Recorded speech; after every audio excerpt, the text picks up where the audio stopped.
The streak has finally been broken for both points leaders. Leskola and Haycox haven't managed to sweep the wins for the whole season, but they still rest easy atop the championship with a healthy lead at halfway. Here at Barcelona, though, the race starts even before the green flag, with qualifying being a critical part of the story. Let's see who will hold the advantage of pole as we get ready to watch round 6 of the Camel GT series, and you'll see it all live here on the Global SimRacing Channel. Hi, I'm Joe Peak, and with me in the booth is Adam Lindgren. Behind the scenes is our director, Robert O'Brien, and he's using cameras provided by Dougie Beard. This track has been the home of top-level Spanish racing for quite some time, so let's head down to our track guide to learn more about it.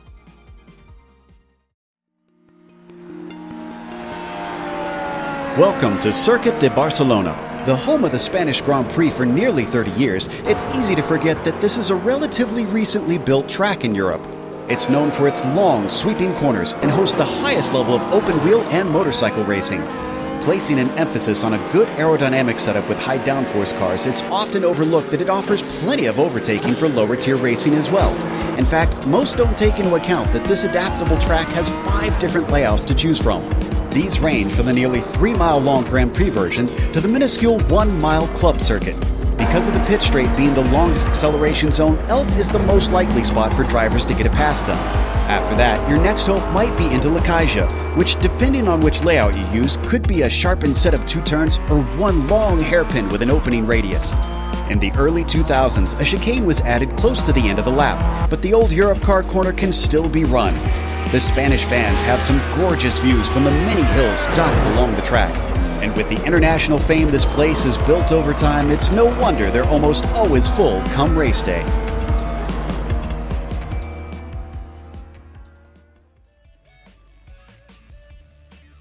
Adam, this should be an interesting one. We've been here before, and usually it proves very difficult trying to make passes. Yeah, absolutely, Joe. The Catalonian GP circuit has a storied history of races throughout all classes, from Formula 1 to tandem drifting, and Camel simply adds to that list. Today, the GTOs and old-fashioned GTPs will be tackling the historic layout, which is the 2.94-mile or 4.73 kilometer layout, and features 13 turns with the wider line through Lacaja and the removal of the Eurocar chicane. The GTPs will feel the most at home here, with the long, high-speed sweeping turns being the name of the game around here, as well as the GTOs having a lot of trouble around here and tend to hate this place, with lots of painfully long corners leaning on and burning up the left front. Due to that, the multiclass around here is mainly on the GTPs to avoid the ever-on-the-edge GTOs, with danger zones being Verth and dive bomb into Lacaja. But we've also seen a lot of ill-advised pass attempts on the outside of the final corner by the GTPs that have been the cause of many an after-race conversation. And while it's hard to pass here, Joe, with multiclass, there will likely be many chances to take advantage of mistakes and opportunities created by the traffic. Yeah, I got to think that they'll be popping up, no doubt, throughout this 40-minute event. Now, for the championship, up at the top of the GTPs, as I mentioned, it's pretty much swinging heavily in the way of Hugh Haycox over Anti Lepisto, who has been keeping track of him at times, but unfortunately has lost more than a win's worth by now. In fact, you can see Fabian Jungluth has cut it down to a single point behind him, and Aaron Humphrey is even now 2 points behind Anti Lepisto. It's starting to become a battle of best of the rest amongst them. From there, Timothy Reed, Jason Clapper kind of duking out for the 5th position, along with Tim Yonk and Alex Ott not that far behind them as well. Matthias Hovdahl and Heitor Sintes Galindo trying to decide 9th here at the halfway mark of the season. Let's go to the GTOs, Adam, and see where that one sits.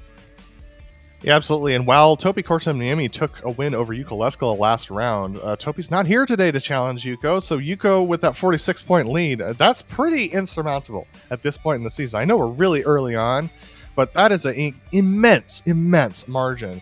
Javier Del Olmo continues his run from last season in 2nd position right now, just only 9 points ahead of Doug Cloud, who's been extremely consistent. Topi's down there in 4th position, but his spotty attendance does not put him in contention for the championship. Escaleta Niemi in 5th position, with Ian Haycox, Andreas Schuster, Kurt Krum, Daniel Repetto, and Franco Scurry rounding out your top 10.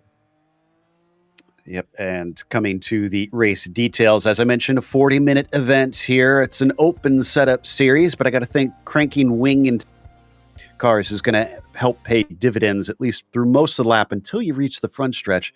We'll see who's trimmed out anything to get some straight line speed to help make those passes. No spare car if you have any damage, although it is a modern Grand Prix track, so there's a lot of paved runoff as well as gravel traps surrounding this course. I think the real concern is going to be the drive-through penalty at 17 incidents and a disqualification at 25. Keep it within the boundaries. Make sure you don't wind up off the track too often, or else you could be making an unscheduled visit into pit lane. Right now, we're still waiting for the first of the lap times to be put down for our drivers in both classes, but it is heavily skewed towards the attendance being favored on the GTPs. It looks like it's about 2/3 GTP that have shown up here for today's race, as now they start to stream across, and Alex Ott right now holds the provisional pole. Absolutely, Alex Ott with the provisional pole, about almost 2/10 over Heitor Santos Galindo, who looks like he's actually done. So Ott's in a pretty good position right now, but we have quite a few of the GTPs yet to run us their times, and Farron Grau actually goes up to the provisional pole right now. Looking on board with Ian Haycox right now in his green GTO machine, trying to set a good lap time. This will be one of the first GTOs to set a representative lap time today. So still waiting for the remaining cars to get across. I see Leskola approaching the timing line. Let's see if this is going to be a timed lap. Yes, it is. A 41.4 is going to put him 0.6 ahead of Del Olmo. But Javier at times can be pretty quick himself, so maybe he'll be able to get a little bit farther or closer. But Farron Grau, now that was not a name I expected to be at the top spot of the GTPs. Oh, and that's a big hit for Farron Grau in his second lap, so unfortunately he's not going to get a second lap in. My goodness, Joe, I'm looking at the GTO standings, and between Kurt Krum, Escalante-Niemi, and Andreas Schuster for third position, separated by 6/1000ths of a second for those guys, and it's tied between Letaniemi and Schuster. Looking at Lapisto now, who's currently in that second spot in the GTP poll, in the GTP qualifying. He's only got 35/1000ths between himself and Grau, with Grau not finishing his second lap. Lapisto has a good opportunity to take provisional pole today. And Hugh Haycox had a wreck, so he's not going to be able to come back around in that number 3. At best, he'll be starting from 8th position. He'll have some serious work to do. And as I said, the track position is very key at a circuit like this. So he's going to take a little bit of pain as we watch Lapisto come around Bonk Sabadell. Just 2 more turns to go. Can he manage to top Farron Grau? He's not looking faster than his previous lap time as it sits right now, but he could still find something around this last corner. He's really pushing it. I'm not sure if that was within the boundaries, and he slows down. It was an off track. He'll have to settle for second. Absolutely. Yuko Leskola back up to provisional pole position in the GTOs with the second lap up there. 7/10 clear of Escalante-Niemi. It's going to be hard to catch him if he's able to maintain that pace today. Yeah, it's looking like it might be another route, but you never know. A lot can happen. We're still waiting for about 4 of our GTOs to set a lap time. Marty Ollie parks it there at the end as Hamill Smith completes his second lap and does not improve, unfortunately. Watching to see if any of our GTPs are going to complete their second lap here in these last 2 minutes. Looks like Suarez is out there. Mark Hewitt failed his first lap, but is still out there. So is Esposito. And then Roy Pruitt has not set any laps yet. We'll only have time for, I think, 1, maybe. Yeah. I think if he gets around and really hustles, he might be able to get 1 in, but he's going to have to really hurry up and get to the line as Doug Cloud comes down and across. That second lap is a 42.8, but he stays in 10th. Absolutely good run for Andre Schumacher right now in 8th position. Pretty good qualifying position for him at the moment. Escalante-Niemi, though, back up to second position in the GTOs, right behind Yuko Leskola, still 7/10 back. Geisen is also coming around to the start-finish line as we watch Escalante-Niemi continue to try and just put a few laps in. Looks like Yuri was good enough for 12th there. Esco, who's already completed both of his laps, as I said, just kind of trying to put a few more in, but it looks like everybody is done. So Let's head over to our starting grid. Farron Grau on the pole with Antti Lepisto starting in second place. Alex Ott, P3, is followed by Laust Olsen in fourth, and then Heitor Sintes Galindo in P5. Matthias Hovdal starts sixth today. Then Artu Iamaki in the seventh position. Again, the shocker is Hugh Haycox down in eighth, with Fabian Ljungblad starting the next row behind him, and Ove Trangrade rounding out our first slide in 10th spot. Jack's David Spickett starts from 11th, while Timothy Reed starts 12th. Next row has Aaron Humphrey in 13th, Mark Esposito in the 14th spot. German Suarez is in P15, followed by Martin Krajcik in 16th. Jorge Suarez is 17th. Then it's Brendan Lim to his outside. Javier Mascara, Tim Yonk, and Mark Hewitt round out those who set lap times. Jason Clapper, Kurt Clapper, Andreas Bodenauer, and Roy Pruitt all did not set lap times, and we'll start from the back of the prototypes. And now we get to the GTOs with Yuko Leskola on pole again by 0.6 of a second over Escalante. We've got Javier Del Olmo starting off row 2 with Andre Schumacher next to him. Juanmi Costa back in 5th position with Kurt Crum in 6th. Andreas Schuster is going to start off in the 7th position with Ian Haycox lining up in 8th. Marty Ollie is going to start off in the 9th position with Doug Cloud in 10th. And we've got Mark Olay in the 11th spot next to Yuri Geisen in the 12th position. Jamie Hamill-Smith starting off at 13th on row 7 next to Bjorn Ackerman. And we've got David Badia who's going to start off in 15th, the last of the GTOs to set a qualifying time. That's Maximilian Monlig in 16th, and Remo Jacquemin, who's going to round out your 17-car Audi field out of 42 cars today. Yep, plenty of drivers out there to keep everybody busy. Even though it's a bit of a longer circuit, it's going to give them a bit of a hassle when they come upon the traffic. It's pretty good weather, a little bit cool, but it'll probably heat up over the course of it. It's just before 10 a.m. Virtual Standard Time here. So the sun will continue to be going up over these 40 minutes, and they're just about ready to take off behind the pace car for a partial pace lap. Then they'll be released here today for round 6. As soon as the checkered flag falls, we are halfway done with the first season of 2023. And so far, it's been a very one-sided story. Yeah, and that's not been the case over previous Camel seasons. Usually we see a pretty tight race for the top of the championships, but this season, it's just been complete dominance from Hugh and Yuko, and it's really quite a surprise. Now, that being said, where it's the most surprising is actually in the GTPs, because the GTPs have a ton of very competitive drivers. I mean, Farron Grau, for instance, Antti Lepisto.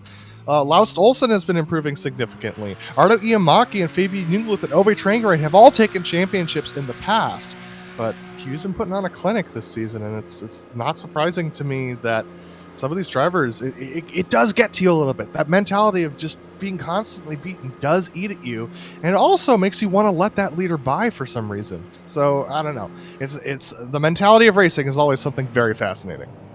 It's very much a psychological sport, and you see so many professionals have to go to great lengths to try and give themselves that edge and make sure that they stay at the top of their game. So with Farron Grau leading them, and with our points leader Hugh Haycox started in 8th, will this be what we see guys like Lepisto having needed, getting that boost, that mental boost from potentially finishing ahead of Hugh? Waiting for the green flag here on the front stretch, coming out of New Holland. And he's holding them a long time. Now Farron Grau goes. Lepisto almost caught out there for a second. Laust Olsen with a huge jump back there, moving himself into 3rd and looking around the outside as they span out 3 wide behind the leader. And it looks like we're going to get through turn 1. We will indeed. Let's go back to the GTOs. Absolutely. That driver you saw off was Mark Olay. Fortunately, he was able to get back on and keep going straight, but a very good jump from Yuko Leskola. That was Javier Del Olmo, who went too deep into turn 1. He's lost a bunch of positions. Escalante and Andre Schumacher now in good position, and that's, oh my goodness, such a heartbreaking start for Javier Del Olmo from 2nd down to 8th. Looks like Ian Haycox is going to get him with the inside coming into Repsol, having to be given up. Yep. And now he's got to worry about Marty Ollie, who is now behind him. You can see him swinging out wide in that orange car. He stays underneath Ollie, and he's going to be able to keep him from putting him down yet another position. Yeah, very rough start for some of the Audis. Everyone really struggling to get around Repsol. No surprise there, though. These Audis really burn up that front tire really quickly. Riding on board with Ian Haycox, you can see the one pedal cam that he's got going on. Lost his leg in a motorcycle accident, as we talk about pretty much every week, and he's using throttle on his right thumb, and then he uses the brake pedal with his left foot. So he's also shifting with that. So pretty impressive setup he's got going on right now. Look at that. A lot of brake dust being kicked up from those drivers as they're locking up the brakes going through that corner. Ooh, side by side, though, and a little bit of an attack there on the car ahead, but doesn't quite work for Ian. That's Kurt Crum just in front of him. That's going to deny him for now that sixth position. Still, this is going to be the best spot to try and pass here coming onto the main straight. No surprise to see Hugh with the fastest lap, riding on board with Laust Olsen right now. Laust is up in second position, only about a second behind Farron Grau, who took over the lead of this race, or rather had the lead of this race from the pole. Laust in a really good spot right now. All he needs to do is just keep clean and keep pointed forward and he doesn't really need to worry about the guys behind. They're all wrestling with each other. Angela Pisto, Alex Ott, Aitor Sintes Galindo, Hugh Haycox, Matthias Hovdahl, all having their own battles. A nice look to the inside there, actually behind Laust Olsen from Alex Ott on Lapisto, but unfortunately no room there. No, it's hard to make that overtake into vert. In fact, it usually ends in tears more than not when drivers try to take it too wide. Somebody in the background looking like they're taking a big look, and that would be Arto Iamaki trying to go by Matthias Hovdahl. That doesn't pan out, unfortunately, for the sixth position. Up through Bonk Sabadell. Lapisto still trying to get away from Alex Ott for that third spot. Absolutely, and really struggling to do so, but Alex Ott took it a little bit wide through Europe car, so that means he's going to lose ground pretty much all the way down the straightaway. Going to lose that opportunity to try and make a pass. Farron Grau now with the fastest lap being free and clear. Yeah, he's trying to make up for the lost time. Heard that Giesen was offering an apology to somebody, and I'm not sure. Oh, I think, did he have a problem with Del Olmo? He did. Oh, goodness, Del Olmo with contact through Renault, and that sent him off the circuit. Yeah, and that's heartbreaking for oh my gosh, so heartbreaking for Del Olmo. From second position down to 16th on the first lap, unfortunately. So Del Olmo's, if he was thinking that he might be able to challenge for the championship going into the next round, not possible now. A pass going on between Matthias Hovdahl and Arto Iamaki. Hovdahl able to make the pass on Arto Iamaki as they came in through the second sector. So a good move from Hovdahl there. All right, so up to P7 now for Hovdahl. Sets his sights on Hugh Haycox just in front of him.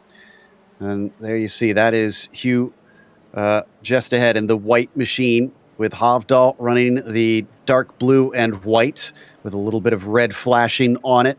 Back out of Lekajan into Bonk Sabadell. This is there's actually a fair bit of elevation change over the course of the lap here, and a few blind corners that the drivers have to deal with as they come onto the main straight. Oh, Hovdahl! Oh, he's got to slow down.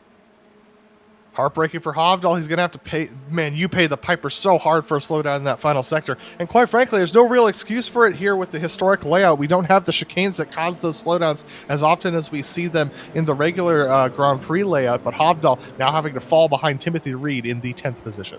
Yeah, that's a lot of spots lost for him right there. As just ahead, we're watching Jungbluth sitting third in the points coming into this thing, and very close to second, but he's trying to stay with the back of Hugh Haycox now that Hovdahl had those issues. Hugh not making the progress I expected. I figured the first couple he'd probably zip right on by, and he has made 2 spots, but he's been stuck in 6 now.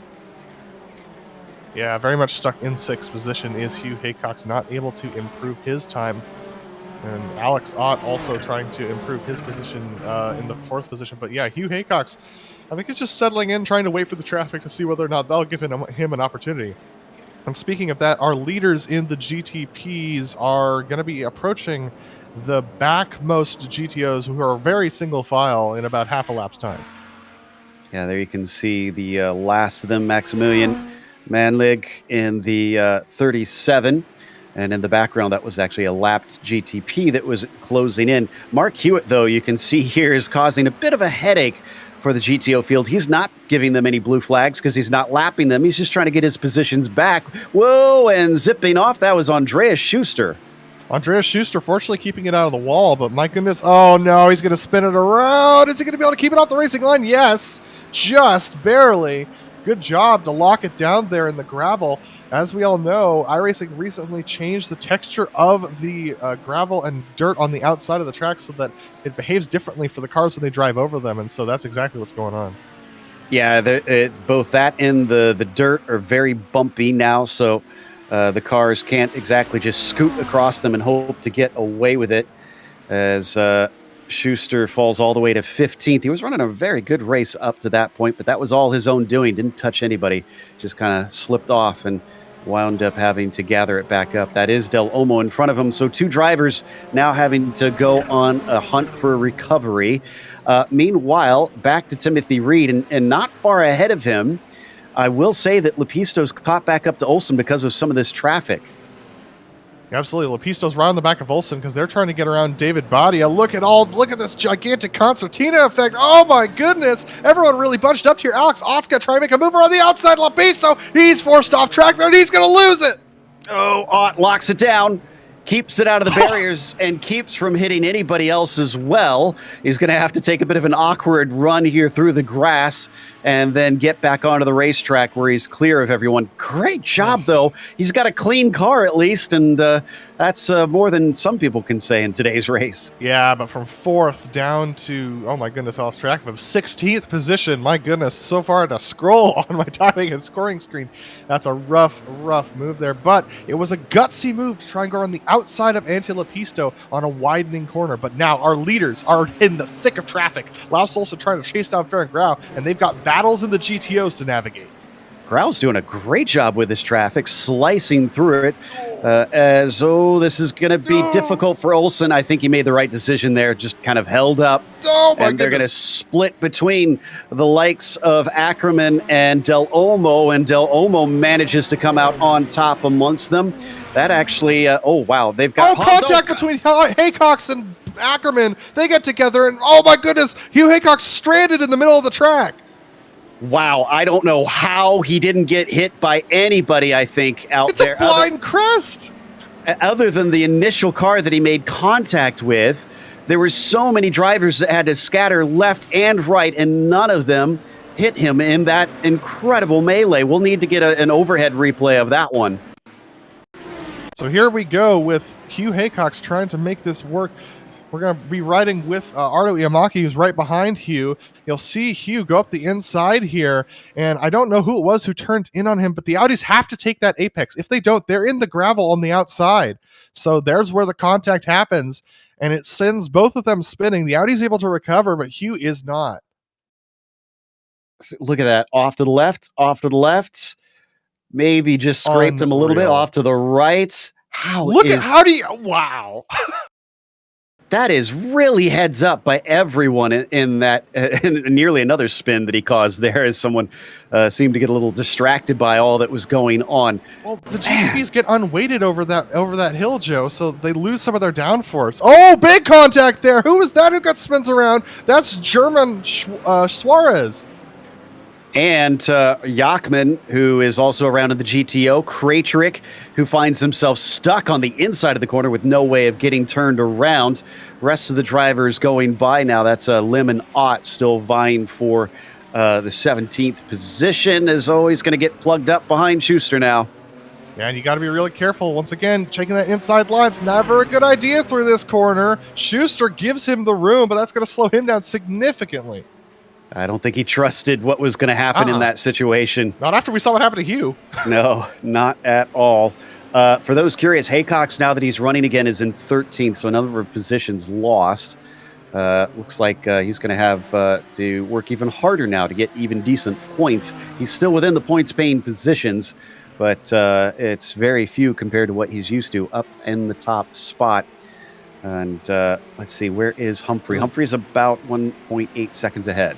Nice battle between Timothy Reed and Ardo Iamaki right now for the 6th position in the GTPs as they're trying to navigate the leaders in the GTOs at this point. From 4th on forward, they go past, oh my goodness, that is a box in Timothy Reed gets boxed in by Schumacher a little bit there. Looking at Hugh Haycox, who just unfortunately, I think, forced one of the Audis off track. Yeah, and Reed really wasn't necessarily boxed in. He hung to the inside and wasn't willing to get off the racing line, it seems. Meanwhile, Slow down? you know, that could be. That's a good point. Maybe that's what he was trying to do there. But Iamaki said, that's fine. I got clear track in front of me, and I've got the grip. He just blasted through. He's into 6th now. Still looking at Hugh Haycox, who's trying to navigate all this traffic. Oh, he got spun around again! Oh, that's right in front of Ian Haycox! So Hugh and Ian together on track, and unfortunately this is major damage for Hugh. This is going to be another bad week in his quiver. I think, did his dad get a... Yeah, his dad didn't actually make contact with him, so Ian was able to squeak through. But Ian's still down in P5 as he's under threat from Kurt Crum just behind him. I will say this, though. Ian's made up 3 positions since his starting spot of 8th position, so doing a good job. He's got, like you said, 3 seconds up to Juan Costa up ahead of him, so he's got some work to do, and he's got to try and avoid all this chaos as Alex Ott tries to get around him. These GTPs, I don't know what they're expecting from the GTOs. They can't maneuver on this track. It's nearly impossible. You're on the edge of grip the whole time. Your left front's completely burnt up. The GTPs have got to treat the GTOs as immovable chicanes that are on the racing line, because if you're trying to communicate with them to get them to go anywhere else, it's not going to happen. Well, maybe with the Daytona 24 today that there's a lot of LMDH and LMP2 drivers that haven't adjusted to this older machinery quite yet. They're going to have 2 more GTPs around the outside, Brennan Lim and Tim Yonk. And yeah, look at that great heads up by Haycox. Just leave them the space. Yeah, absolutely. And my goodness, I'm seeing a ton of contact actually between GTOs and GTPs when GTPs are trying to make the moves. There's got to be a lot of angry people in the forum tonight, I have a feeling. But look at this. Oh, my goodness. This is Ian Haycox once again having a GTP right in behind him. I mean, like, you just got to... It's just so stressful when you're trying to just race your line and you've got GTPs hounding you, trying to... Kind of... It feels like they're trying to make you guilty for driving as slow as you are, but not really happening. Look at these battles going on up here. Yeah, today it kind of feels like it stands for GT Oh No for a lot of people. Wow, what a move! Oh no! It's not what a move, it is what a crash for Hugh Haycox. Hugh Haycox again! Did he just outbrake himself or what? He came from a mile back. Yeah, whoa, I don't know. This looks like either... This might be equipment failure. I don't want to say intentional wreck, but it sure looks like... I hope it's equipment failure. Regardless, the results are that both of them just slam into the tire barrier, just came in like a bullet, and unfortunately Lim was in his path. Yeah, I mean, that...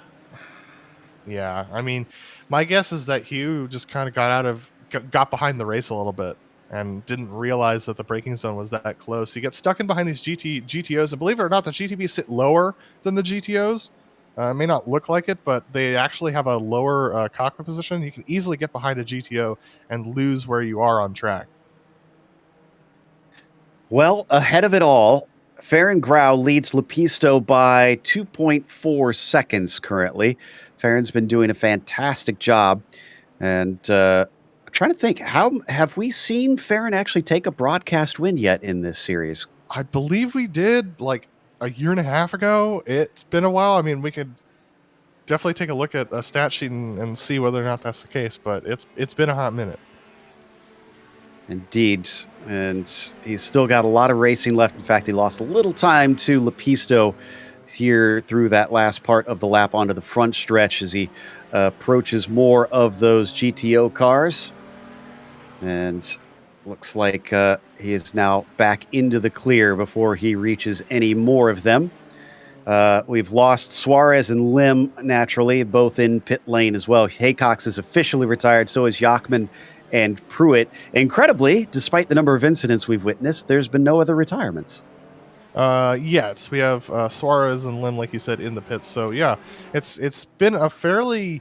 I'm not going to say it's been a clean race, but has not had a lot of attrition just yet, but a lot of frustration. Absolutely. Juan Costa's around the back of Andre Schumacher, right now in the GTOs for third position. Juan Costa actually decided to take the drift route through turn 1.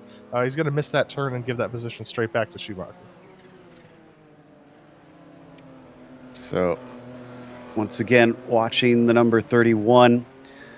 You know, for a guy that's been here in Camel for some time, I'm a bit surprised that Farron Grau has as low of an I rating number as he has. It's not a low I rating itself. It's 2,300. That's somewhere in the average range for a lot of drivers, but certainly not racing like it. As we come back to Jungbluth now, who is kicking up the dust, trying to use every inch of track to catch up to Heitor Sintez Galindo. Yeah, and he's got Ardo Iamaki breathing down his back as well, but Sintez Galindo looking a little bit more vulnerable at the moment. I think he's got a little bit more wing into that thing, does Galindo. So it's going to be interesting to see if Sintez Galindo is going to be able to hold off Jungbluth, and if Jungbluth is going to be able to hold on to the tires long enough to hang on to this position. Yeah, and thankfully it isn't that hot of a track, so at least it's not sliding around any more than it needs to at this stage. Boy, real pressure being put on by Iamaki now as he gets very close to that rear wing of the number 10 up through vert. This is another one of those little climbs of the track before you reach that crest through Campsa that we were talking about earlier. And there you can see just how blind it is as the cars come from behind that little rise. But no dice, even though the orange car shows himself in the mirrors of Fabian Jungbluth, just to remind him he's there. Yeah, absolutely. So these three are probably going to be stuck together until they get back through to the GTOs. They've got one GTO to pass. That's BR Ackerman. Ackerman really kind of kicked off our chaos spree, so they're going to be passing him through a really tough spot. That's Sintez Galindo who's able to make a by. Jungbluth able to make by, and Ackerman's just taking the wide line, so he lets all three of them go by. But a good run from Jungbluth. This could be a pass with the wing that Sintez Galindo is running. Hey, Jungbluth now closing in. It's getting ever closer down to turn 1, but it's not far enough. Maybe a tenth or two up to the rear wing on the exit of the corner. I think he's got a good shot at it. And interestingly enough, bad news for Farron Grau. Lepisto is within 8/10 now, and they're just about to get back into the traffic. Now, Grau has been excellent at navigating through the traffic, but the question is it going to be the same this time through? This is the second time through all the chaos, and that's because of the chaos that we have seen. It's spread out some of the battles a little bit, but the battle for third position, I believe, in the GTOs is very hot between Schuster, Costa, Haycox, Crum, and Cloud. You know, I was curious, and we actually do still have a leader in the GTOs. We haven't shown him at all just because it's been a bit dull up at the front. But Yuko Leskala is up to 7.5 seconds over Letaniemi. He's using that qualifying pace to stunning effect today. And that's no surprise. It keeps his nose clean, keeps him out of trouble. Anytime you get into a battle in the GTOs, that's when you start to slow down, especially because the GTPs try and cut through to trouble. But if we could go back to the battle for third position in the GTOs, it's quite spicy right now between Schuster, Costa, Haycox, and Crum, as they're all looking to try and make a pass on each other. Farron Grau, about a quarter of a lap behind this, is going to try and have to cut through this battle here to maintain his lead in the GTPs. Wanmi really doing great today up here. Oh, sorry. We need to go to the lead in the GTOs again. Grau got massively held up and is very frustrated. Lepisto almost had an opportunity to make a pass there. Wow. Okay. So this, and Andreas Bodenauer is not too happy either. There's some chit-chat over the radio that doesn't sound too friendly right now. But Lepisto is suddenly back into it. And to top it off here, they have a 4-car battle that they're approaching. Absolutely. So this is going to get spicy. Grau and Lepisto, neither of them are going to want to give an inch. They should be they're going to be catching them into the braking zone. Oh boy, this is going to get very interesting. Into the braking zone, or, well, no, it's out of Campsa. That does slow up Grau just a little bit, almost looking like a slalom out there as he has to go left and right past them and trying to get his nose in on Costa. He eventually has to dive out of the way of that prototype car. At first, it looked like he was going to chop on him. Almost contact up at the front of the GTOs. Andre Schumacher somehow keeping it on the course despite getting a hip check there from our leaders. Yeah, it was a little rude from Grau, but he had to make the move, and so does Lars Olsen as he's trying to cut his way through that traffic. But look at this, Lepisto, 4/10. losing a little bit of ground at the beginning. Wow, Grau has got that thing trimmed out to no end right now. So that's why Grau needed to make the cut through. He was afraid he was going to get passed. Yeah, I think Grau has got a very fast car in a straight line. He knows it. He knows it's hard to pass here unless you've got the traffic in the corners. He's just trying to keep himself far enough away when he has that speed so that Anti Lepisto can't make a wild dive on him. But you look at Lepisto. He is there, and he's filling the mirrors of that 31. Absolutely. This is a great battle for the lead of this race between Lepisto and Grau. Number 31 versus number 2. Farron Grau absolutely outperforming himself in qualifying and now doing a good job to hang on to that position in the lead. Anti Lepisto licking his chops a little bit, but Farron Grau is no slouch. Certainly, Farron's going to fight as hard as he can. One more car in front of them. That's the overall leader of the GTOs, the car of Yuko Leskala. He's very experienced in this series, so hopefully shouldn't pose a problem, especially since he's got a buffer behind him. Doesn't really need to do anything risky. And in fact, oh, no, I thought he was actually going to pull over a bit for him.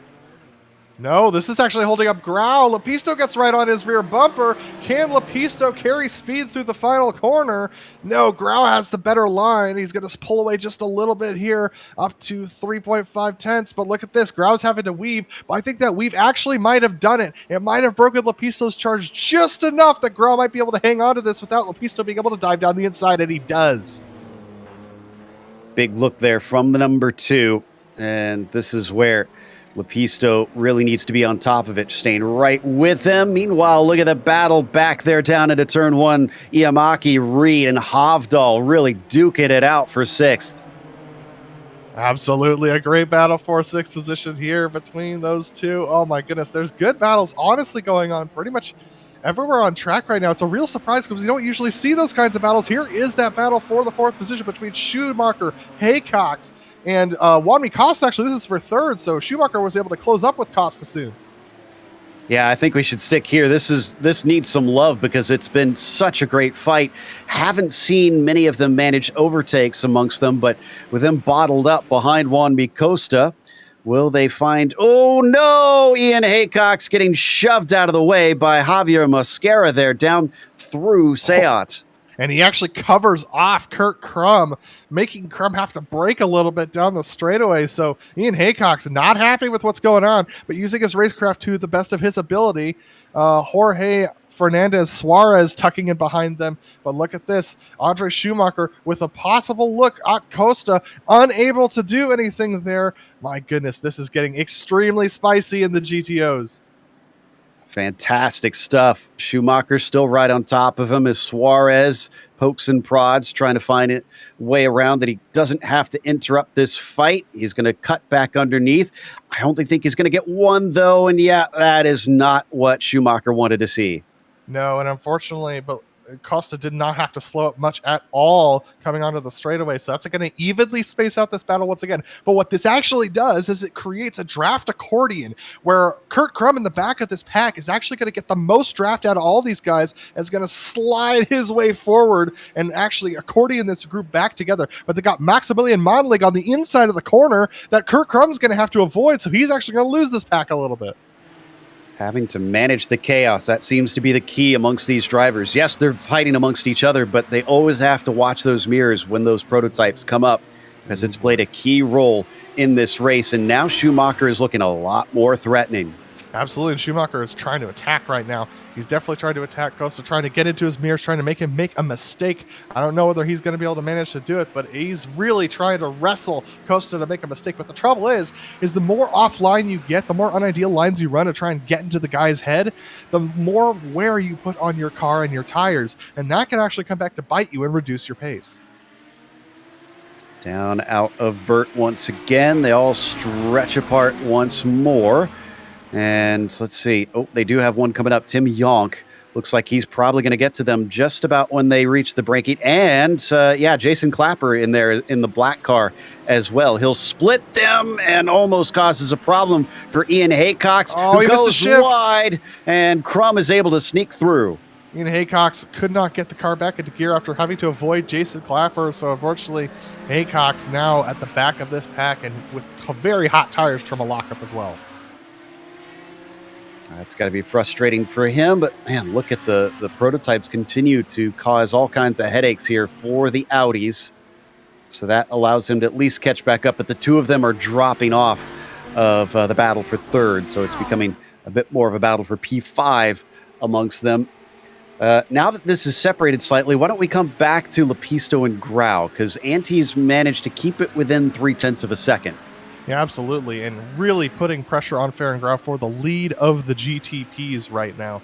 Lepisto and Grau very tight together, and they've got Bjorn Ackerman who they're going to catch on this final corner here. So here they go, Lepisto and Grau. This is going to get interesting. Is Grau going to get held up? He takes the inside. Lepisto also able to take the inside, but a little bit of hesitation means Lepisto is going to have a real hard time catching Grau. Grau with the weaving again, less aggressive this time, but it might be just enough to bleed off enough speed. But Lepisto, this is the best shot he's had. If he wants to make a dive, now's the chance.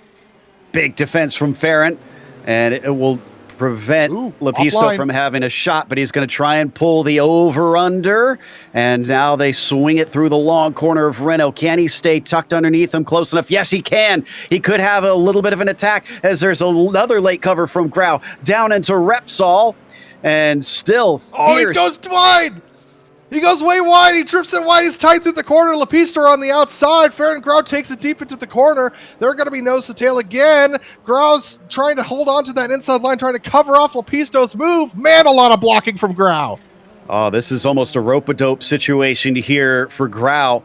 I think he's been using up his stuff, all those defense moves. He's been slower, and Lepisto has had good opportunities, just hasn't been able to make that final blow to make the pass. But if he keeps scaring Grau into those offline maneuvers, it's going to hurt eventually for the 31. Absolutely. If he can make Grau commit to braking on the inside of these corners, he can absolutely get an over-under done. So all he has to do is stay really close. Now, they got Andreas Schuster up here again in a... I think they're going to catch him on the straight. It might be on the exit of the corner. This would be worst case scenario for Grau if that's what happens, and it's what's happening. Oh, he slows up, and this is going to give a huge slipstream to Lepisto. Oh, that was a little naughty, though. I think Grau's going to get turned if he's not careful. Grau finally gives Lepisto some room to go along side by side. Is Lepisto going to try and break late? No, it's Grau who breaks late. Lepisto goes for a second catch, but can't do it. Grau just barely able to stay within track limits. Remember, this is, with this on iRacing, they run by iRacing's rules, and it does say that you cannot make a move that's meant to hinder the momentum of the car behind. That is considered blocking. I don't think Lepisto is going to take too kindly to that. Grau, though, is finally taking to the racing line, so at least he's settled down and got himself back to where he can focus forward. And the Camel drivers know each other very well, and Lepisto and Grau, I mean, like, honestly... If Lepisto makes a move and Grau tries to block it and Grau ends up spun, Lepisto's not going to feel bad about that one. So it's going to be interesting to see. Grau's running out of grace that Lepisto's going to give him.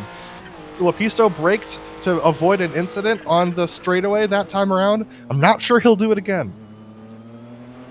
Well, Lepisto is close enough here. If he stays this distance back onto the front stretch, he'll have another good opportunity.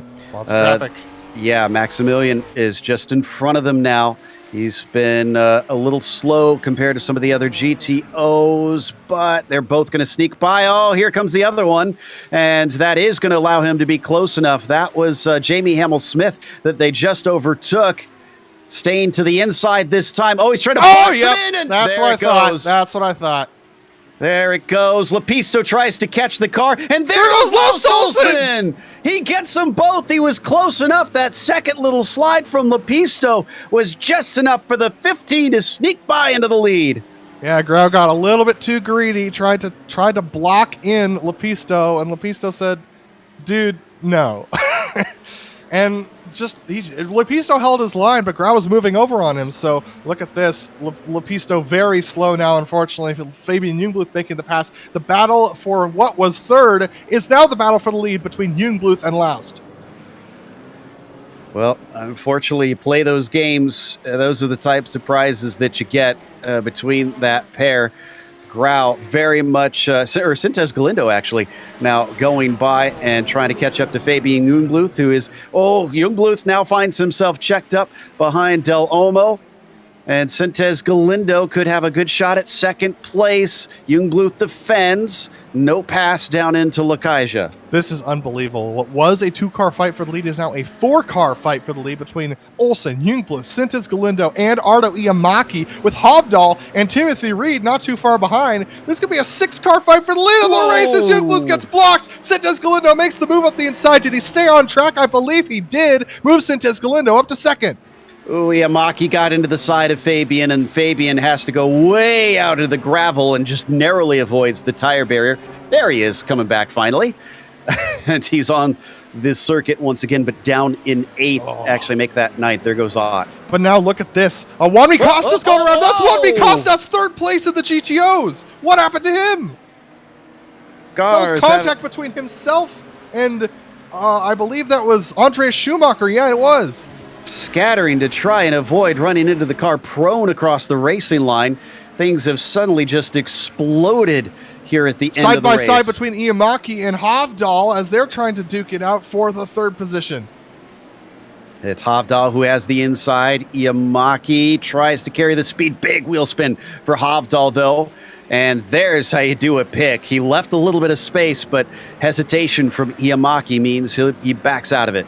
Absolutely, but Hovdal taking no time to try and cut through the rest of this field. They've got Sintez Galindo's now 2 seconds behind Laust Olsen. This may be Laust's best shot at a win this season. He's had a couple of other ones, but my goodness, it's going to be epic to see if he can hang on to this. He's had trouble keeping it clean when he's been in the lead before and having trouble getting around a lapped GTP now. Who is that holding him up? Well, it's Andreas Bodenauer. So he's able to finally get by. What's the pucker factor look right now? How nervous is Laust Olsen? We don't know. He didn't give us his cam today. Oh, did he not send it to us? Oh, I thought. Hold on. I was going to say I thought we had it. We'll see if we can pull that up. Sintez Galindo still only back by a second and a half. That is no pucker factor. I am amazed at how calm he is. Unbelievable. Look at that. A little smile, actually. I think Laust might realize just how lucky he's been at this point to get past that wreck that was happening and to take this lead away. But it's not the gap that he used to have. It's only 7/10 at this point between himself and Sintez Galindo. And they got to be careful with the lap traffic that comes up to them with the GTOs, because Hovdal's still there, Ardo Iamaki's still there. This could easily be a 4-way fight for the win at the end of this race. Absolutely. Sintez Galindo definitely trying to push on. 6 minutes, 30 seconds left in this race. Laust has to hold out that long, and this is going to be a similar situation to what we saw with the other 2 leaders.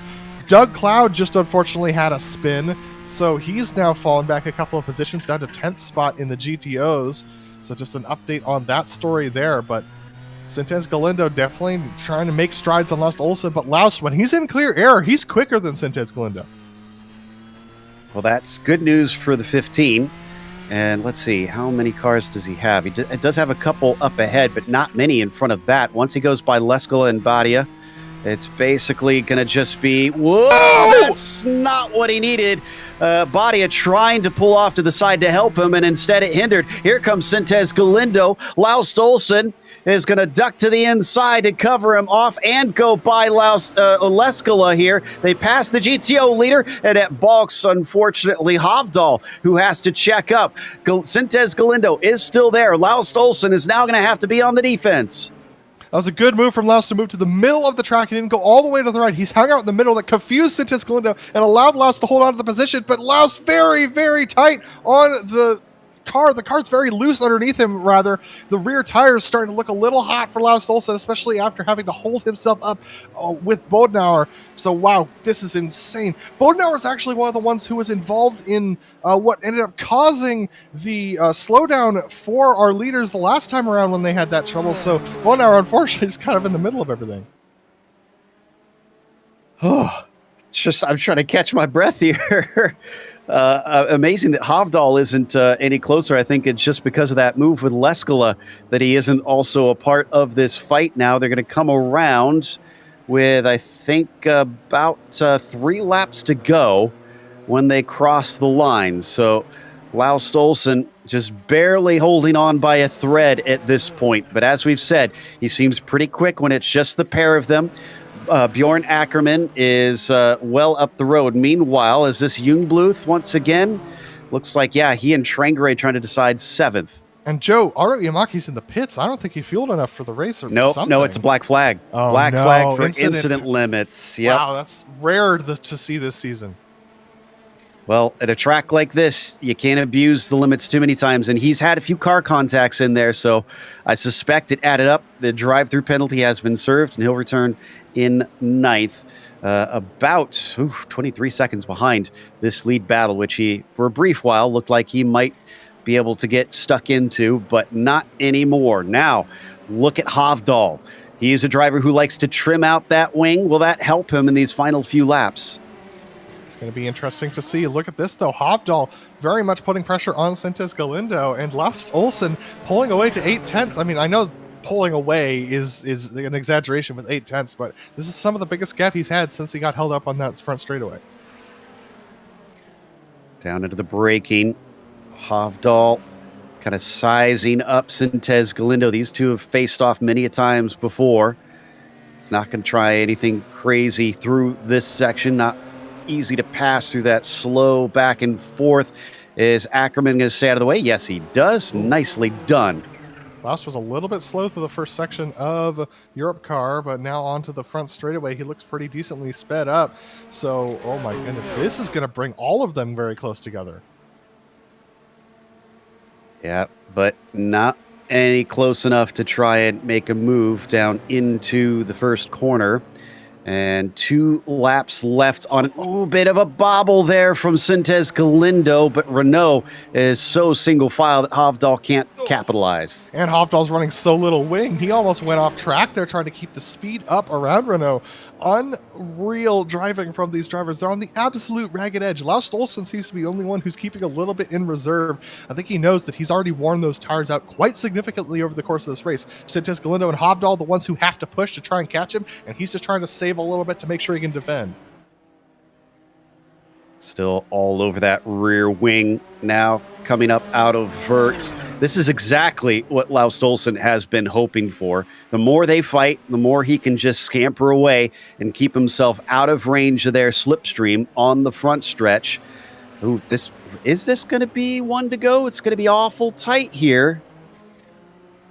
We're looking at a 1:28 lap time. Yeah, you're right. It's going to be really tight. It's going to be give or take maybe 5 seconds. Yeah. Oh man, it's going to be up to iRacing to determine. I think it's going to be white flag. They go 1:28 now. He's going to cross the line. White flag. White flag. Okay, he just crossed with about a 1:27 left, when maybe 1:26. So yeah, should be the final lap unless he has just unbelievable pace on this one and decides to add an extra one to these guys. He ran a 1:27.8 the last lap, did Laust Olsen, so Laust starting to pull out all the stops here to try and make sure to secure this win. It's going to be hard-pressed for Sintes Galindo and Hovdal to catch him around this really challenging track, but they've got Audis up ahead. They've got Andreas Schuster. They've got Yuri Geisen. They're going to have to pass both on this lap, and Laust Olsen's going to catch them at a really inopportune time. It's been a thread all race long that the lap traffic has affected so many of the battles. Why stop now? But Laust Olsen gets the clear. Schuster stays off to the side. Oh, but those behind him don't quite get the same sort of advantage. It's a big check up there for Sintes Galindo, almost squeezing Hovdal off the track into Kamsa. Hovdal with a massive slide. But Laust Olsen got held up by Yuri Geisen. So here comes Sintes Galindo. He's going to have one opportunity, and it's going to be through the final corner to try and get enough speed on Laust Olsen and hope that Laust gets held up. 8 seconds to Jamie Hamill-Smith ahead. He's not going to be a factor. It's all going to be on who can Oh, no. Sintes Galindo goes wide through the corner. That's going to lose his opportunity. He's going to have to hope that Laust makes a mistake, and it doesn't look like it's going to happen. I think Laust has this one wrapped up out of the final corner. Laust Olsen with the win from 4th today here at Barcelona and celebrating as he crosses the line. That will take us to Juko Leskala, who is currently well ahead of Escoletini, 14 seconds. Yeah, 14 seconds to Escalante. Lescala took off in qualifying and never looked back. And so now just trying to make it to the end of this race clean and clear. He's got Jason Clapper coming up behind him. The only last car that'll be a factor for him, Jason with some damage. Yuka Lescala coming around the final couple of corners of this track. Jason giving him plenty of room as well. So good communication between those two. Yuka Lescala just backs off just a little bit to let Clapper go. Coming around the final corners now.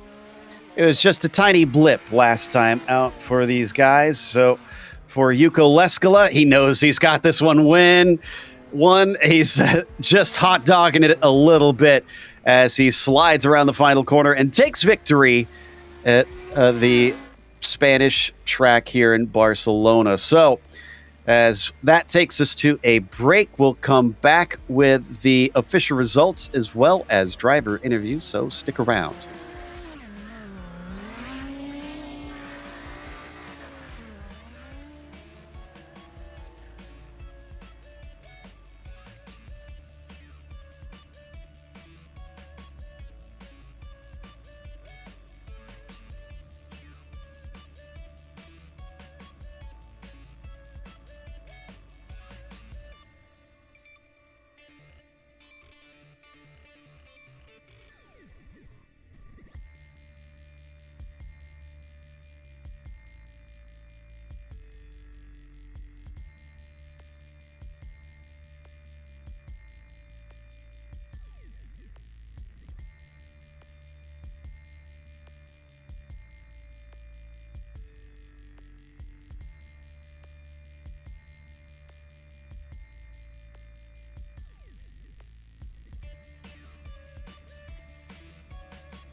Welcome back to Circuit de Barcelona, Catalunya. It has been a wild race out here, but in the prototypes, Laust Olsen took the victory when his two rivals in front of him, of Lepisto and Grau, took each other out. Aitor Sintez Galindo made him work for it, made him sweat all the way to the end, but had to settle for second as Hovdal fell back as well and took third. He also had a shot at maybe snatching that victory from him. Timothy Reed, P4, saw Alex Ott behind him in fifth, and Fabian Jungbluth, P6. Ove Trangrade, not as far up as we're used to seeing him, was only seventh. Antti Lepisto was eighth in the end as Arto Iamaki, who unfortunately ran out of incident points and had to take a drive-through penalty, wound up ninth. Javier Mosquera was P10. Then it was Jack David Spickett in the 11th spot, exactly where he started this race. Mark Esposito in the 12th. Jorge Suarez finished 13th, with Jason Clapper climbing up from his traditional back-of-the-pack start up to 14th today. Tim Yonk was 15th, and Aaron Humphrey 16th. Then it was Kurt Clapper in P17, Martin Krajcik and Andreas Bodenauer, the last of the cars that managed to finish. Hewitt, Grau, Lim, Suarez, Haycox, and Pruitt were DNFs today in the prototypes. Adam?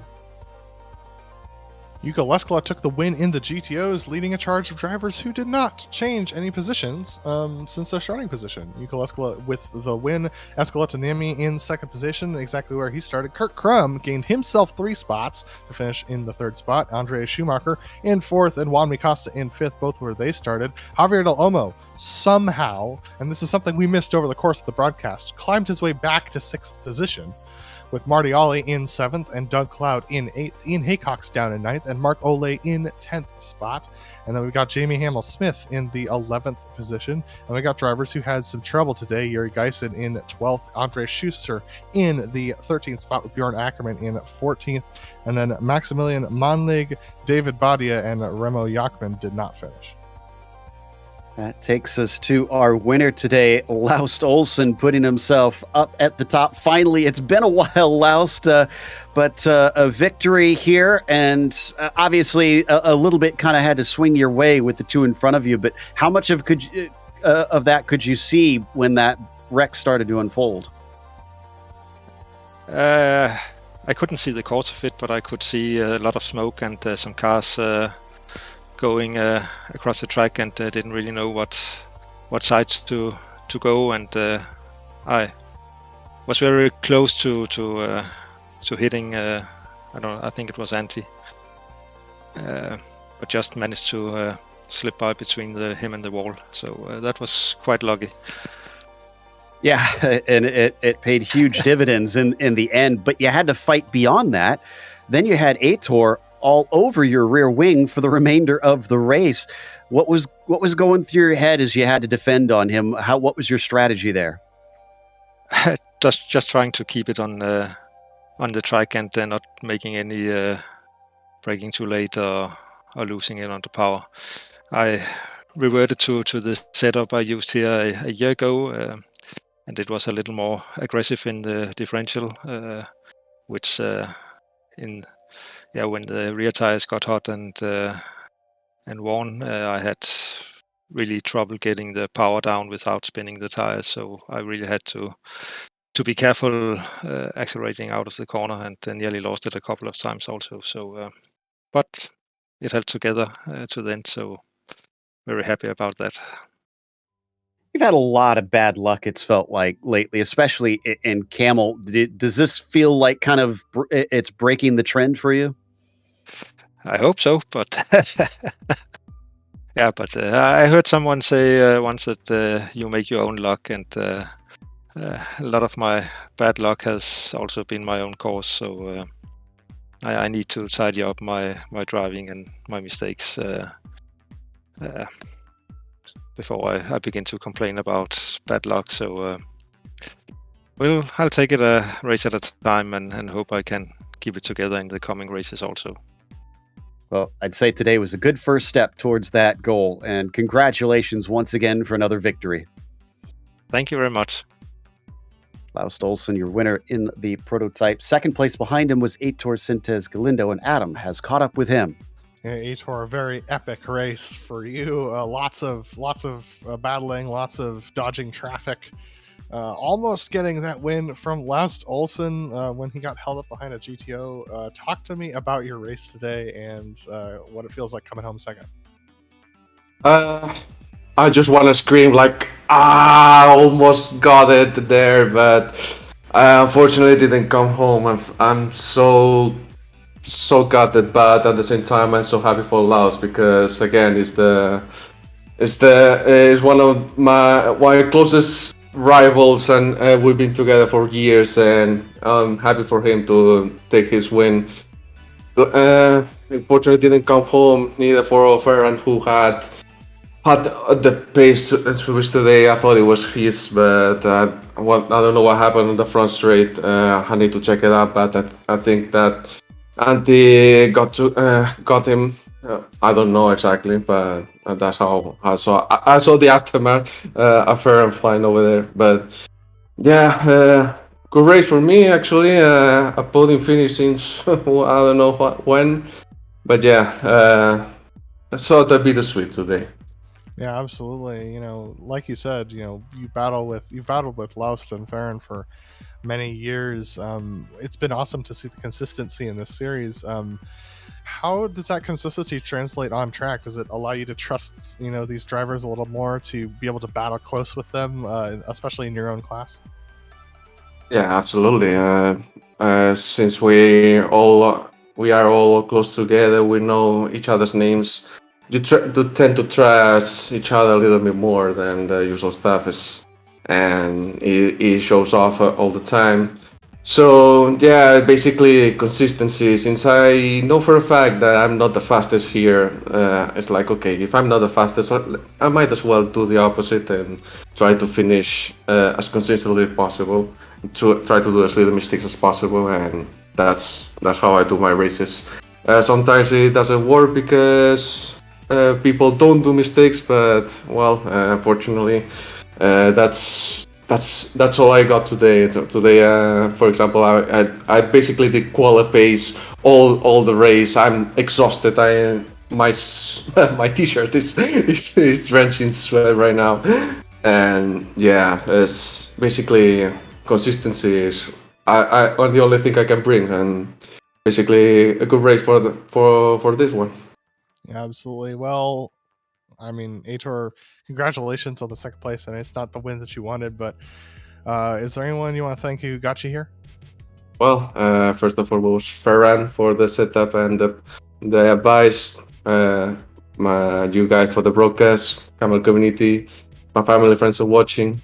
So thank you all. See you next week at Mid-Ohio. And thank you for providing the great racing, Aitor. We'll see you next week at Mid-Ohio. Thank you.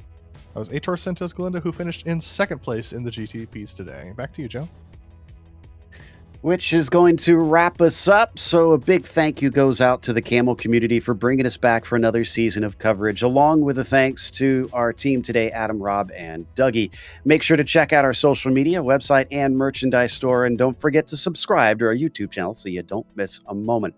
Next race will be Mid-Ohio, Saturday, January 28th at noon Eastern, but be sure to check out our other broadcasts listed here. So until next time, race clean, race hard. We'll see you on the track.